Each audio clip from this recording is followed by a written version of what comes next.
Hey yo guys, what is going on? It is your favorite white belt caster coming back to you with yet another episode of the Monday Morning Fighter podcast, and you might notice that right now when I'm uploading this, it is not the morning. That is because this morning I had a lot going on, and I actually did record this podcast twice. That is right, count them twice. I did it twice. Unfortunately, none of it was actually recorded. And I was very stupid with the recording software, so sorry about that, but it is now Monday evening.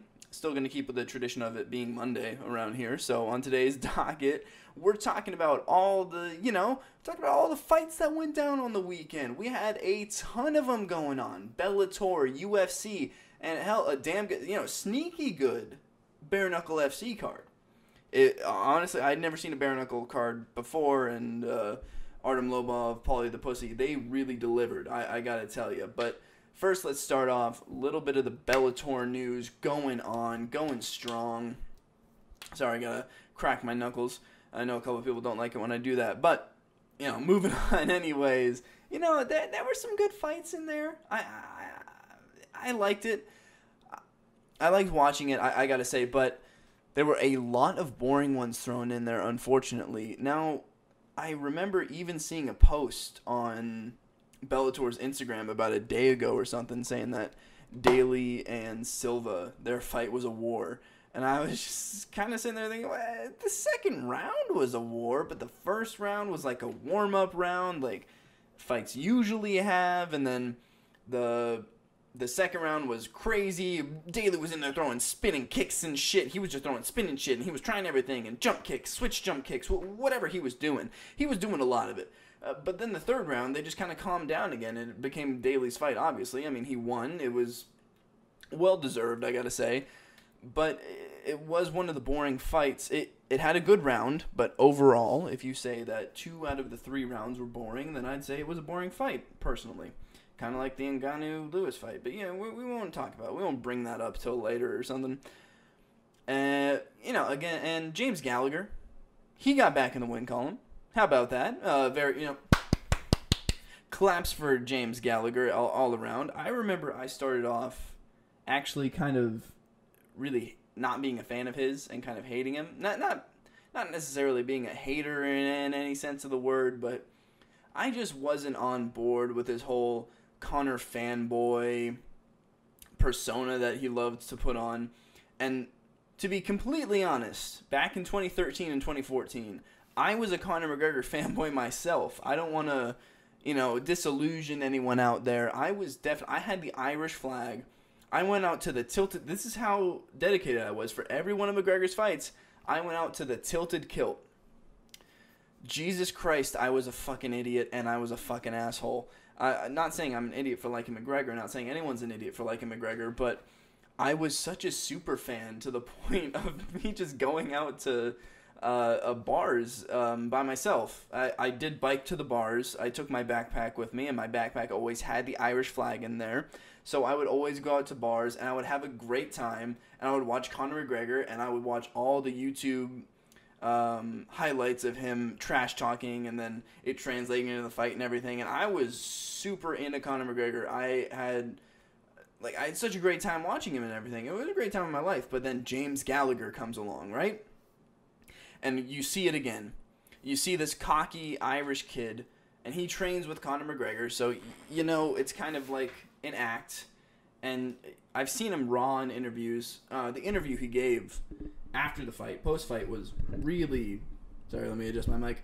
It was really impactful, and it was really crazy to hear that he had panic attacks and everything.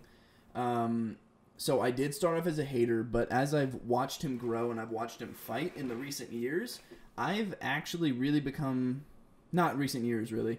I was kind of a hater a year ago or something. But over the year, I've watched him more, and I've seen his fights, and I've seen his press conferences. And for him to come out and be raw and real like that, like he was, I think just shows an element of... He's so grounded within himself, and he really loves what he's doing, and he had to pick himself back up from the lowest of lows. He had to have his training partners pick him up after practice and everything. And to see him come back, get back in the win column, I was legitimately excited after seeing that whole thing.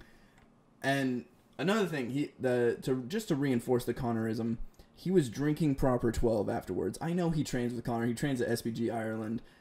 Great place. I went there when I was in Ireland for a day, and I tried. I was like, can I train here at all? And they were like, yeah. And I was like, oh, fuck. I didn't even bring any stuff to train in. But then again, I was only in Dublin for like 3 days, so why would I even think about doing that? But you see him come out here, get the win. It's really raw and emotional. He put himself out there, especially on social media. He knew that he was going to get blasted. He definitely fucking knew he was going to get blasted. He's saying that he's a fighter and that he didn't want to fight 2 weeks before the card. He pulled out, or he almost pulled out, or he pulled out. I don't know. It was something along those lines that he pulled out or something on the card. And then to get right back into it and really, get the win, get the decision win. He went the distance and everything. It was pretty great to see a fighter come back from that and to know that he came back from that. And for him to put himself out there, I think the scrutiny that he deserves that from some of the comments that I've seen is undeserved for sure. I think that he's been a class act this time, and he's really refined his trash talk. Because I was watching the pre-fight presser, and he was fucking hilarious. He was the funniest guy on stage. He was fucking hilarious. Bringing me back, not to Conor. He is definitely not on Conor's level of trash talk, for sure. But it was bringing me back to the times when I was seeing Conor McGregor trash talk people on stage. And it was so fun to see him really have fun on that stage and trash whoever he was fighting. The name is forgetting me, and I don't have it in my notes right here. But he went the distance. He beat him. It was great to see. I loved it now. Now, we're going to transition over to Mousasi Lovato Jr. God damn. I mean, I'm not going to say it was a barn burner of a fight, because most of the Bellator fights were kind of but I didn't know where that decision was going to go. Did anybody else? Did anybody else out there in the crowd know where that decision was going to go? No, I don't think anyone raised their hand when I was looking at the crowd that I'm talking to right now. Honestly, that could have been a split decision or a majority draw for all I know. I'm a Lovato Jr. fan, just being straight up. I'm also a Mousasi fan. I respect any fighter that goes in the cage, yada yada, blah blah blah. Traditional talk to back up and hedge my bets. But I'm a fan of any fighter that goes in the cage. Not Daniel Cormier, but I'm a fan of most fighters that go in the cage, or Henry Cejudo right now. Because getting on to my main point, I am a fan. I have respect for most people that step in the cage, for all people that step in the cage. But I do love Lovato Jr. because pretty soon I'm moving to Oklahoma City, and his jiu-jitsu school is in Oklahoma City, and hopefully he and others, obviously, he's not the only one that coaches there, but he and others will be my professor, coaches, and everything in the coming future. So for the past year that I've known that I'm moving out to Oklahoma City, I have been watching his career with a lot of interest to see what happens, and I didn't even expect him to get this title fight. I knew he was undefeated. He's obviously one of the most accomplished Brazilian jiu-jitsu, not just black belts, but Brazilian jiu-jitsu practitioners ever. Was he the first American to win worlds in Brazil? I believe. I believe that is what it is. But he has one of the most elite ground games in MMA that I have ever seen. It rivals Danis's, and he has a stand-up game unlike Dylan Danis. So obviously, I thought he was going to be a champion sometime. I just did not expect this championship fight when he was only 9-0. But hell, you know what? If Ortega got a championship fight, fucking Lovato gets a championship fight. And this time, the jiu-jitsu man won. And I loved it. The style matchup there, Lovato's elite ground game did not allow Mousasi to get any damaging ground and pound or anything along those lines really going. He got some of it in there, but he wasn't able to get any of it really going like he did in the Rory fight. And let's be honest, let's backtrack a little bit. I did not think Rory was ready for that fight. I didn't think he should have gone up in weight to 185. He looks small. I think he's great. The Red King at 170 is fucking great. And possibly I'm sorry, I'm spitting into the mic. It's a very sensitive microphone, but possibly at 180, it might have been a good matchup. or 175, depending on what future weight classes come in. But it was just, he looked like he tried to add too much. 185. Mousasi walks around at 215, I believe. That might be Khabib. I might be mixing around fighters and their information right now. But Mousasi walks around above 200 for sure. And I'm pretty sure that Rory doesn't. Maybe walks around 185, walks around 190 maybe, who knows. But I just didn't think he was ready for that fight, man. But back to Lovato and Mousasi. Love Mousasi. He had his time in the sun and everything. He was great for the UFC, and he really showed that UFC fighters can go over to Bellator and get championships. Just really promoting the hell out of the UFC, I'd imagine. Saying that their level of competition is better. But for Bellator, he was a great champion and everything. He defeated another champion in a champ v champ fight. 2 former UFC fighters, which was weird. But it was pretty great to see him as champion. And now you get one of the most accomplished Brazilian Jiu-Jitsu black belts who has just started his MMA journey and is now 10-0, undefeated, middleweight champion. Who's his first defense going to be? Who knows? Possibly against Mousasi. I mean, Mousasi did a lot for Bellator, like I said before, and he defeated a champ v champ. So I definitely think, I think that Scott Coker is reasonable, and that he can listen and possibly say that, Mousasi deserves an immediate rematch, wouldn't you? I do believe so. That is definitely a thing. So that's mostly what I had to say about Bellator. They were kind of in the boring section of fights. Overall, I did, watch the full thing. It was on pretty early, so went chronologically in order, I guess. Now we're going to move on to the UFC, which was early because it was what was it, in Greenville? Was it Alabama? Is that where their fight card was? I think it was. But, yeah, I did not expect this UFC card.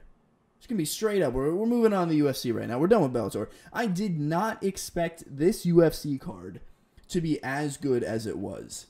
I expected mostly boring fights. Maybe KGB Lee and Montana De La Rosa. I'm big fans of both of them. Follow both of them on Instagram. A very nice follow, I must say. But, I expected maybe the KGB Lee and De La Rosa fight to be pretty good. But, and the zombie fight, obviously, as well. I expected that to be a barn burner. But it turns out that all of those fights were fucking barn burners. And that's a huge thing. That's a huge phrase that we use on this podcast and on my channel, Evolved MMA News on YouTube. That's a huge phrase, barn burners. I really love it. And I don't use the term lightly.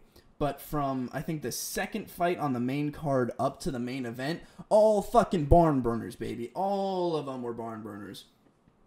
And, speaking of zombie, woo!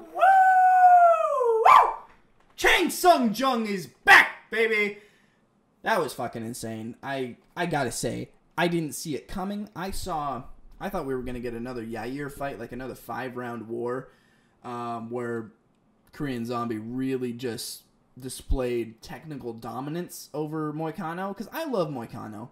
The man has so much fight. He has no quit in him, and you could see that when he was knocked down. It didn't look like he knew where he was, but he was still trying to turtle up, establish guard. He had no quit in him, and we could all see that. They were even commentating on that on the broadcast. The broadcast team was commentating on it. The commentary team on the broadcast team commentary. Whatever you say it. However you say it. I don't know. But they were pointing it out on the broadcast themselves. I thought he did a great job, but once you saw Chain Sung Jung dip, once I saw his head go down, he dunked under the punch, and I saw the right hand, go up. Oh, fuck, I knew it was over. This man has been injured too much, and I think we all forgot how fucking good he is. How technical of a striker he is. How just beastly his right hand is. Even though we all know he's got a fucking killer right hand, I don't think that we have put enough respect on his name. And Dana, who apparently only cares about rankings, please do see my Is the Women's Flyweight Division in Serious Trouble video for more on that. But Dana only cares about rankings. Has him ranked at 12, which I don't understand. I get that he lost to Yair. He's been injured. He's been out. But still, I just can't think of 11 featherweight fighters that are better than Chang Sung Jung. Honestly, can you? I think after this knockout, he is really going to jump into the ring and jump ahead of a lot of people for not a title shot immediately. Obviously, you know, a knockout of Renato Moicano is not going to award you a title shot. But I do believe that another win could award him a title shot if it's against Jose Aldo, per se. If we have... I'm going to get real with you guys here for a second. If we have Jose Aldo versus Korean Zombie 2. Count 2. This is their second fight. So if we have Jose Aldo, Korean Zombie 2, I will explode. That is a main event. It's not a main event fight, but it's definitely a main card on a pay-per-view fight, or possibly even a whatchamacallit? Possibly even a main event on a fight night. Okay, there we go. I was losing my mind for a second there. So it could possibly even be a main event on a fight night. Who knows? But other than that, I know that Jeremy Stevens called him out on Instagram. Sure, you could go fight Jeremy Stevens. He's always...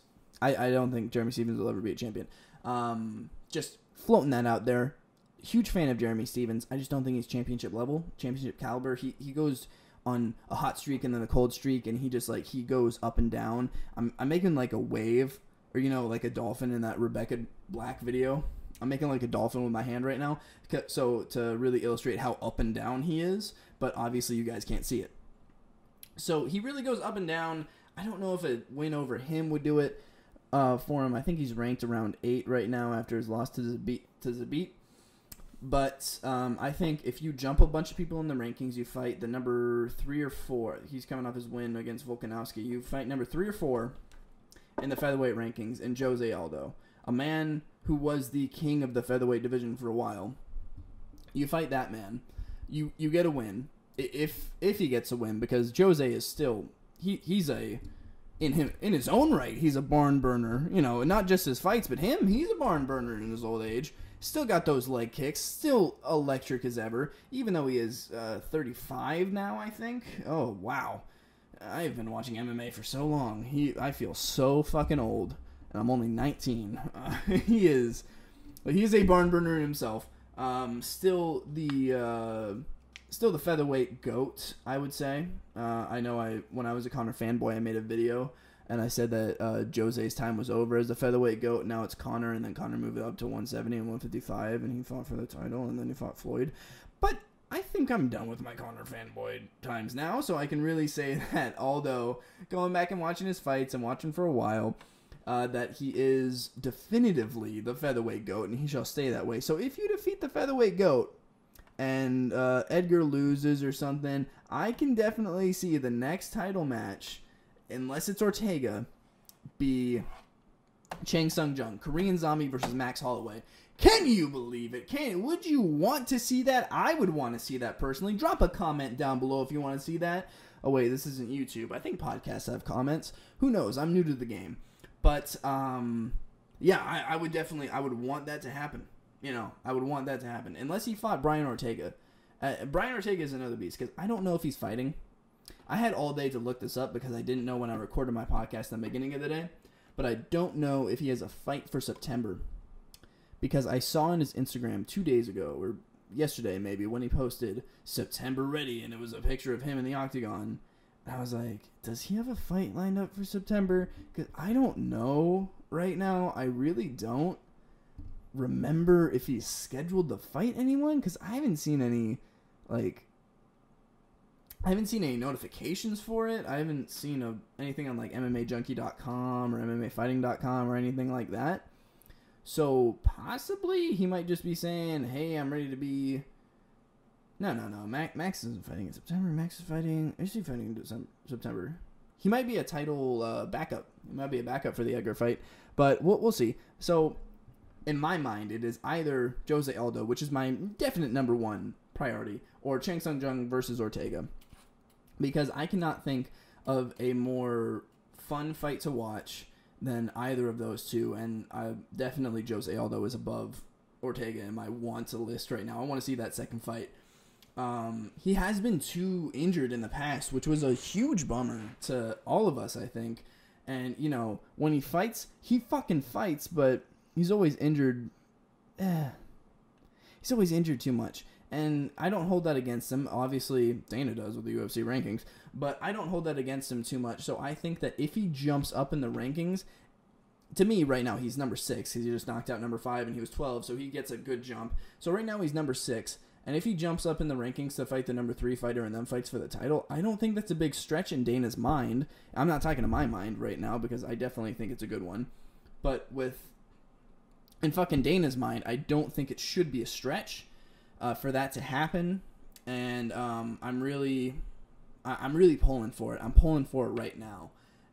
God, props to Moicano as well. I think he should fight Zabit next. Maybe, do you earn a Zabit fight? I don't know. What is that? Do you earn a Zabit fight, or are you given a Zabit fight after a loss? What is he in the rankings? He's definitely one of the tops. He should be getting a title shot in his next 2 or 3 fights.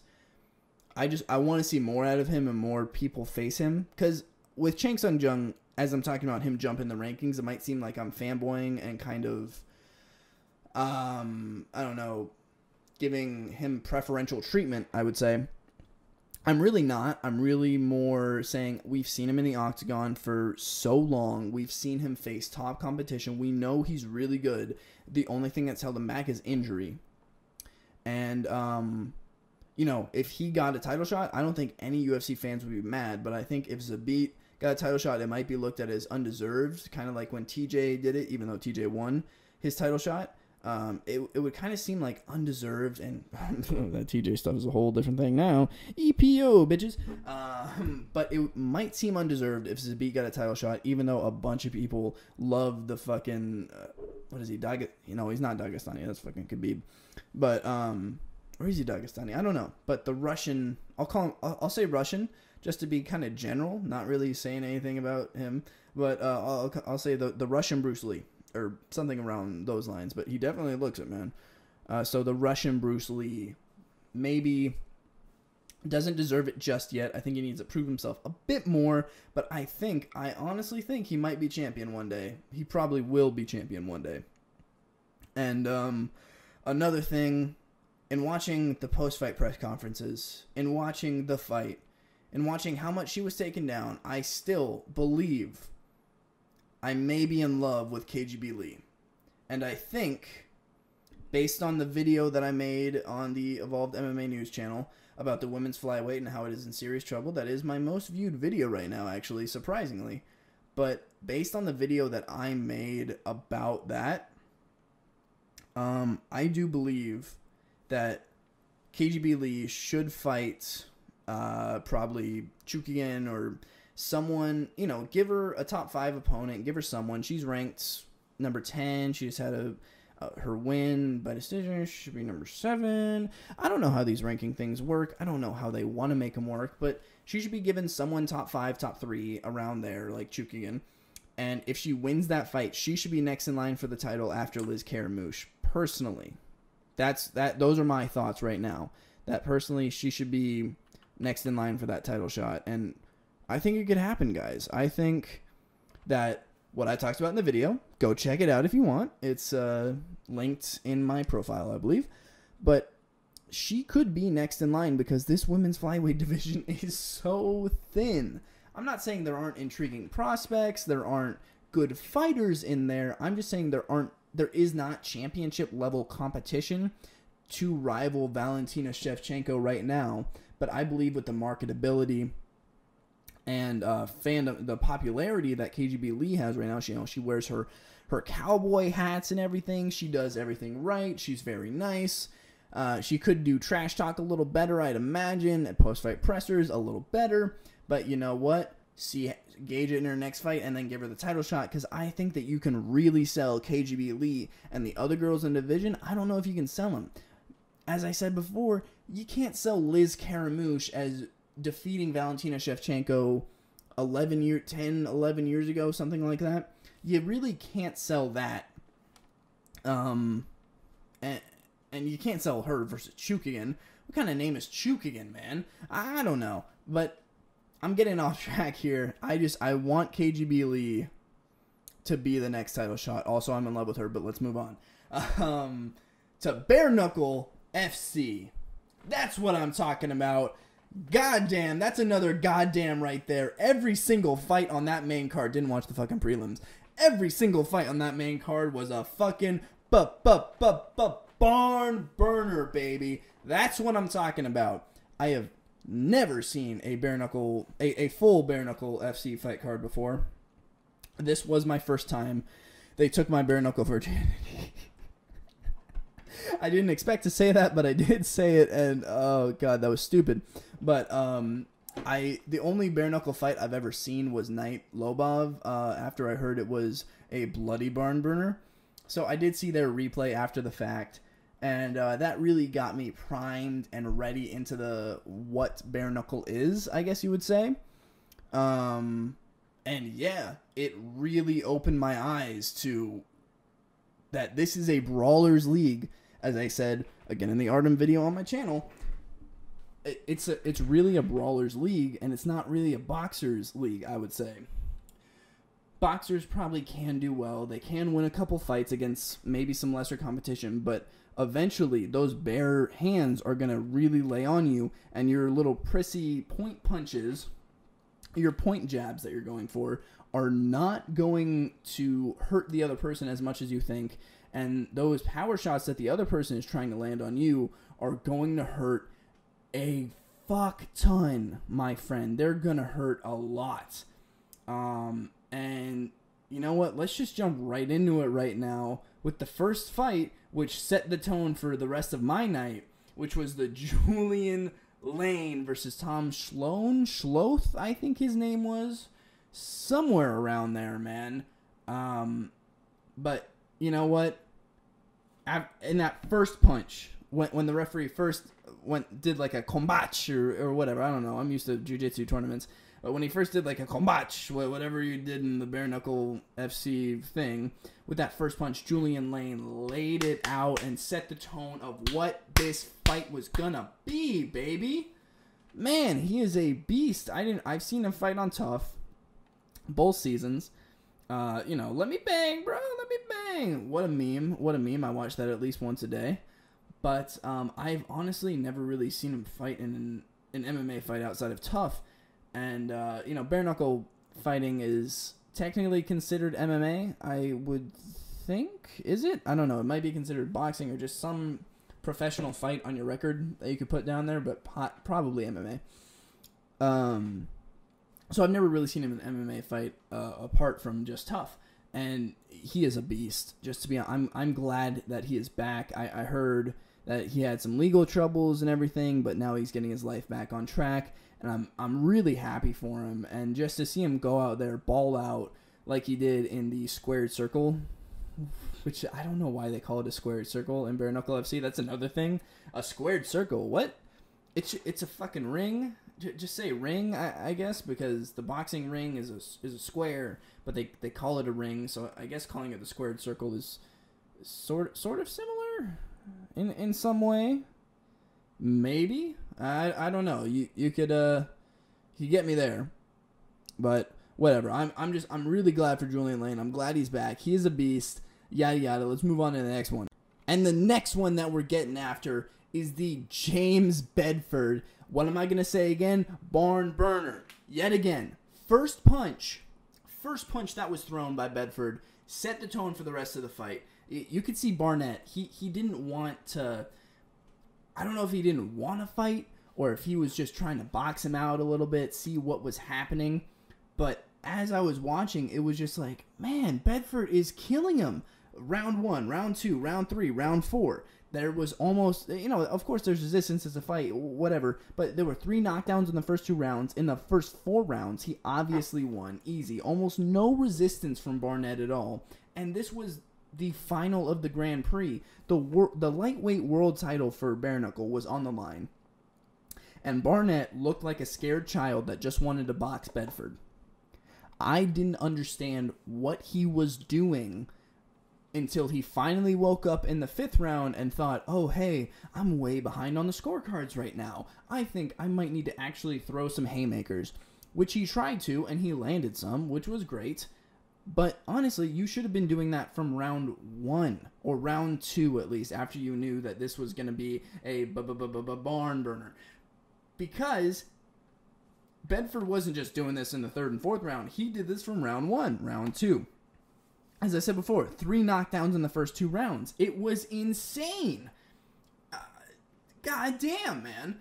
And I'm really happy for James Bedford. I don't want to make it seem like I'm not a fan. I'm a huge fan of James Bedford. I never saw any tenacity like that in the UFC. I never saw any tenacity like that. He fought in Bellator, right? I think he fought in Bellator. I've seen him on a Bellator card before. I'm pretty sure. Didn't look that up either. I'm terrible at looking stuff up. But, I don't know. It was great to see him win. Him hold up those 2 belts. It was really insane. And, man, I don't know why bare knuckle has 2 belts. That was the first time watching a championship fight for me.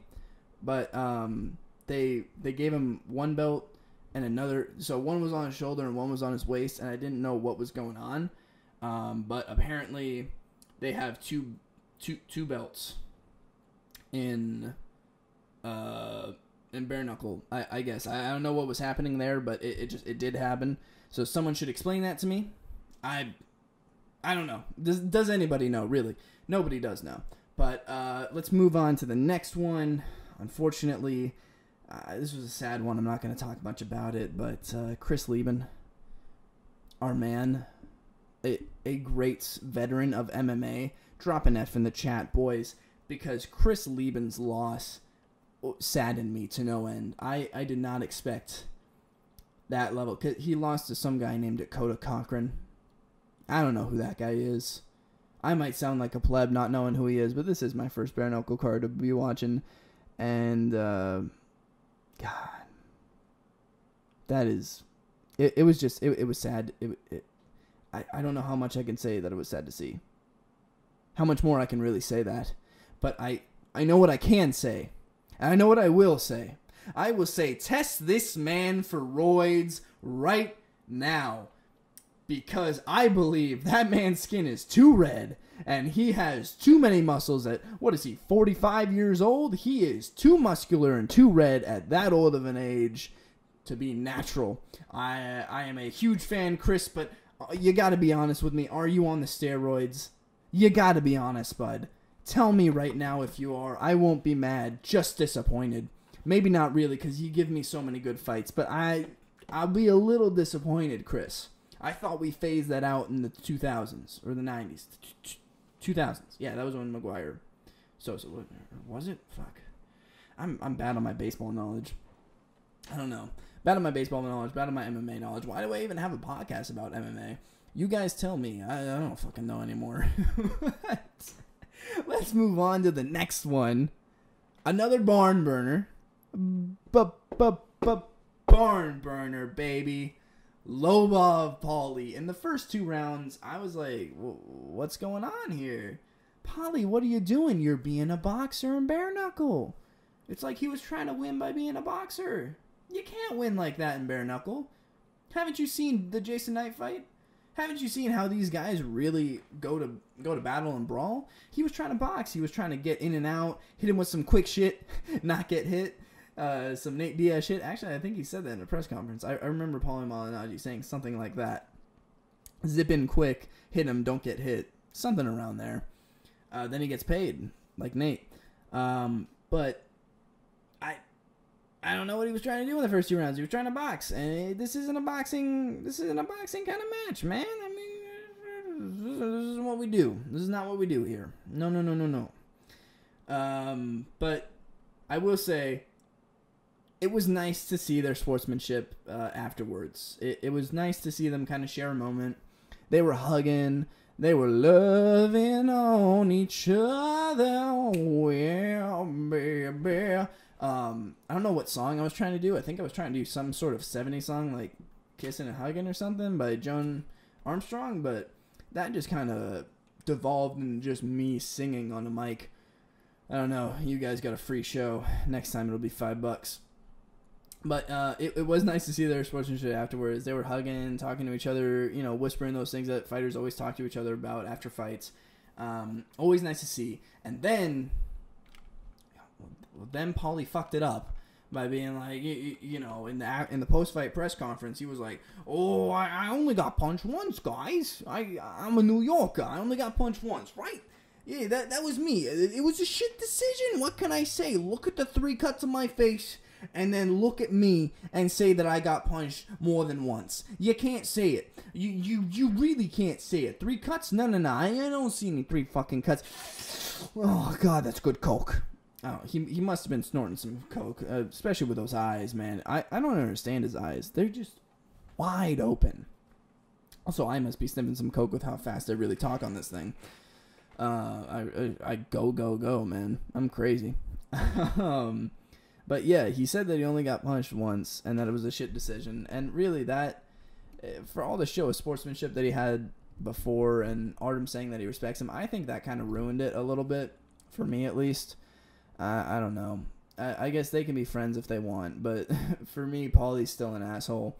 But I think there may be an air of believability to the story, however, being that the GOAT, you know, if the GOAT only punches you once, Artem Lobov, our Lord and Savior, the GOAT, of course, his goatum. If he punches you once, I do believe that you may get 3 cuts on your face just from his fist. So that honestly, that could have an air of truth to it. Obviously, I'm joking, but I do think that the GOAT has solidified his goatdom and made this MMA community proud by defeating the boxer and really kind of shutting him up. Even though I don't know if Paulie's ever going to shut up. I don't know if he's ever going to be quiet anymore. And also, I kind of wanted to address what I said on last week's podcast, where I had a funny segment. It wasn't funny in the long run. I kind of realized that. But I had what I thought at the moment was a funny segment where I yelled into the microphone. Into my phone, really, which was what I was recording on at the time. Now I have a good microphone, and I'm back in my office. But, you know, it droned on for too long, and I yelled, and it was meant to be funny. I thought it was funny in the moment, but it really wasn't, and I'm sorry for that. If anyone's actually heard that, it was pretty bad. Don't go back and listen to it, because you really don't want to. So yeah, that's really all the fights going on, and I guess we got some more stuff. I kind of wrote in my notes over here that Cormier was interviewed, and I think the story came out this morning. He was interviewed by someone, probably Okamoto. You never know. That Lesnar, quote, made the right decision not facing me, end quote. Okay, Daniel, you can go fuck yourself. I've said it before on numerous occasions. I don't like Daniel Cormier. He seems very fake to me. Seems like an asshole. I was there at 226. I saw the boring-ass fight between Derek Lewis and Francis Ngannou. I did the wave during that fight. It was great. And then Stipe came out. And DC came out too. And DC eye-poked Stipe. And then he won the belt from him. And then he called out Brock Lesnar. He called Brock Lesnar out. And he wanted a money fight. That's all he wanted. Really, if you look back on it, Brock Lesnar hadn't fought for the UFC since UFC 200, and even then, when he defeated Mark Hunt, was popped for steroids for whatever he had in his system because, no shit, Sherlock. No fucking shit. And then he goes back to the WWE. He gets the okay to compete in the UFC. And then he stops taking steroids, apparently, and he has man tits. And he also has no more six-pack. Well, it wasn't really a six-pack. It was more like an semi-defined eight-pack that was really, really wide because he was a wide man. But yeah, so he started getting fat and old because he stopped taking steroids, because he stopped going in the WWE where anything's legal because it's fake, right? God, I don't know. He's just such an asshole. And whenever I hear him on commentary, sure, Joe Rogan drowns him out, and I can really focus on Joe's soothing voice. And John Anik's, oh my God! John Anik's great too. But I can really focus on Joe's soothing voice to really drown out the Cormier nonsense and bullshit really anytime I want, which is nice, but I still don't like listening to him on the goddamn broadcast and everything. It's just annoying to me, but he'll never know. I'll just move on. It's whatever, right? Yeah. And some other news, Michael Chiesa wants a rematch with Kevin Lee. That's like an for me. Honestly, Michael Chiesa in the most recent years has been a straight whatever. I loved his loss to Pettis. That was a great triangle choke at 226. I'm gonna keep bringing up 226 because I was there. But I do think while it is so much of an for me, I don't really want to see that rematch. What are you gonna market it with? You don't talk about my mother kind of thing. That was stupid. He didn't even say anything about your mom, bro. He just kind of said, I know his mom got tickets to the fight and whatnot. But I do think after his 2-loss skid, Kevin Lee's 2-loss skid, that this could actually be quite promising. It could be the next, how do you say, the next logical step, the next logical progression of his career, because he's on a 2-fight skid against RDA and Iaquinta. So I would say, hey, you know what? Go take not necessarily an easy fight in Chiesa, but go take the easier fight than probably the top guys in the division would give him, and get yourself back on track, get back on life and everything, bro. Right? Just get yourself back. So while I don't necessarily I'm not really hampering for a Michael Chiesa, Kevin Lee too. I would like to see him get back in the win column with a win against Chiesa and just kind of see him progress, really, and it'd be nice. It'd be nice for him to get there and everything. But you know what, guys? That is going to be it for me right now. Thank you so much for listening on all major platforms. Please go check out evolvedmmanews.com. We've got articles over there, live tweets, everything going on. Starting to sell merch any day now. I don't know when I'm going to start, but I'm trying. And also do go check out the Evolved MMA News YouTube channel for some great videos every Wednesday and Friday, plus a re-upload of this every Monday. Let's see if I can get it out tonight. I will see you guys on the next one. Have a great rest of your day. Peace.